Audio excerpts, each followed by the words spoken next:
Les vacanciers se divisent en deux catégories, les juilletistes et les haussiens. Partant de coronavirus, plus que jamais, on a tous besoin de vacances, avec prudence.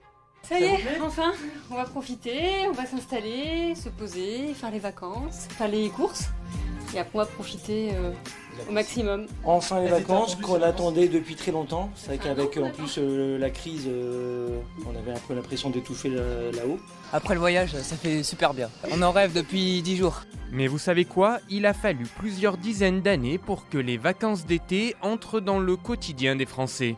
Bis Repetita, un podcast BFM TV raconté par Simon Buisson. Ah, bien sûr, pas moyen d'avancer. Qu'est-ce qu'ils font devant aussi? Et l'autre qui rit, y a vraiment pas de quoi. Ah, c'est un camion qui traîne dans la côte. N'avez rien oublié à la maison? Bon, ceux-là, ça risque pas. Ils amènent la leur avec eux. Nous sommes au cœur des années 60 et vous l'entendez, presque rien n'a changé. C'est toujours la même rengaine. Ah, si j'avais su, je serais jamais parti en vacances. Ah non, jamais.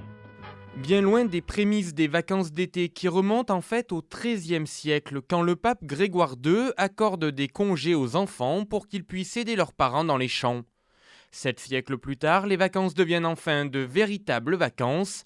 En 1936, le Front populaire de Léon Blum impose 15 jours de congés payés pour tous. Quand ça a été décidé, je me souviens toujours, mon père est arrivé à la maison, il pleurait. Et je suis toujours vraiment émue quand je pense à ça. Il pleurait. Et il disait à ma mère, tu sais, hein, c'est à toi de préparer les affaires, moi je m'occupe de la malle. Je vais chercher une malle, on part en Bretagne. Tout le monde sur les routes, et ça chantait, et ça riait, et ça s'embrassait. On était joyeux au possible. J'ai jamais vu autant de joie dans un pays qu'à ce moment-là. Se reposer n'est plus réservé à l'aristocratie et à la grande bourgeoisie. De nombreux ouvriers s'évadent à bicyclette, principal moyen de locomotion à l'époque, destination la campagne. D'autres découvrent le littoral grâce au train. Les compagnies ferroviaires nationales mettent en vente des billets à prix réduit. Je me souviens, je vois ça toujours comme si j'y étais encore. Sortant de la gare, en regardant sur la droite, qu'est-ce qu'on voit? La mer. J'ai jamais vu une couleur bleue pareille. C'était la première fois. Et ma grand-mère, 74 ans, la voyait pour la première fois. Saisie par la beauté du spectacle, on a dit, si on pouvait rester 2-3 jours.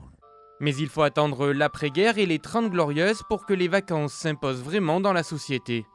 De toutes les routes de France, d'Europe, celle que je préfère, c'est celle qui conduit en auto ou en autostop vers les rivages du Midi.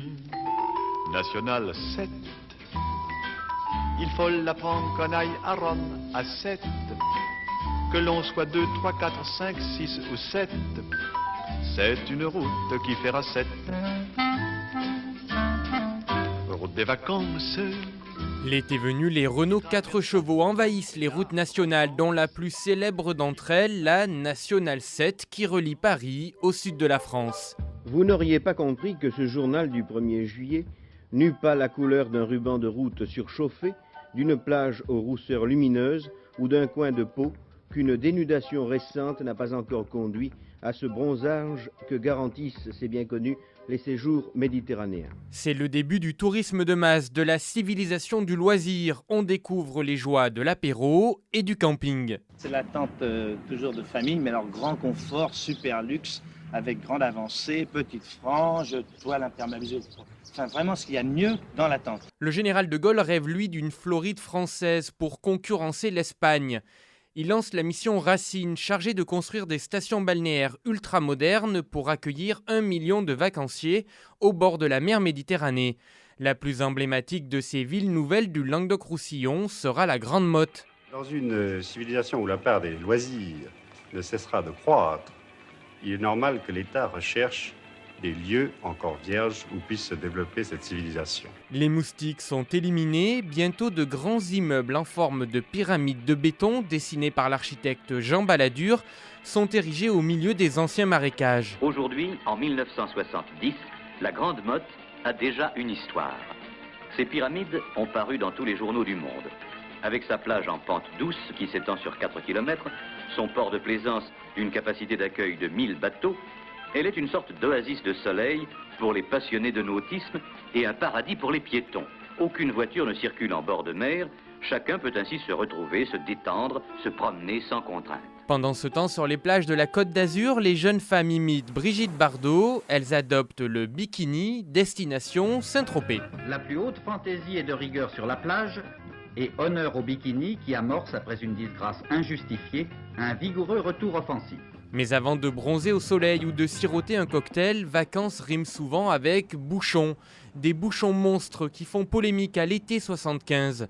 Pour en finir avec les longues heures d'attente dans des voitures surchargées sans climatisation évidemment, le gouvernement lance alors Bison Futé et ses fameux tam-tams.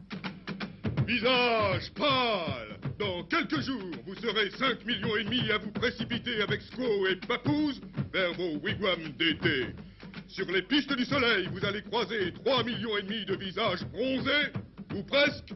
Si vous voulez préserver vos nerfs, suivez les conseils de Bison Futé. Pendant la grande transhumance de juillet-août, 600 000 cartes routières sont distribuées aux automobilistes. Les autoroutes viennent compléter les routes nationales. Désormais, on fonce à toute allure et on paye les péages. Dans le même temps, le chemin de la Côte d'Azur s'est raccourci par l'ouverture dans sa totalité de l'autoroute Estérel-Côte d'Azur, qui est la première autoroute française à péage. Il convient de noter que sa construction, qui a duré 5 ans, a coûté 22 milliards d'anciens francs. Désormais, grâce à ces 63 km d'autoroute, on mettra pour ce parcours moitié moins de temps.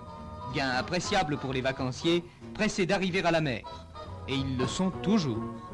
À partir des années 70, vacances ne riment plus forcément avec France. L'avion se démocratise, on voyage au-delà des frontières et les bronzés se retrouvent au Club Med, ici au Maroc. Moi je passe de très bonnes mauvaises vacances. Je crois que ce qui a beaucoup d'importance pour eux, c'est ce qu'ils vont pouvoir dire quand ils vont rentrer. Vous savez, il y a beaucoup de gens qui viennent ici, comme ils n'ont pas plus de choses que dans le Midi en fait, mais ils sont allés au Maroc.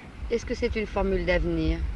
Oui, comme les supermarchés. Comme les supermarchés, un touriste blasé mais visionnaire sur le tourisme de masse.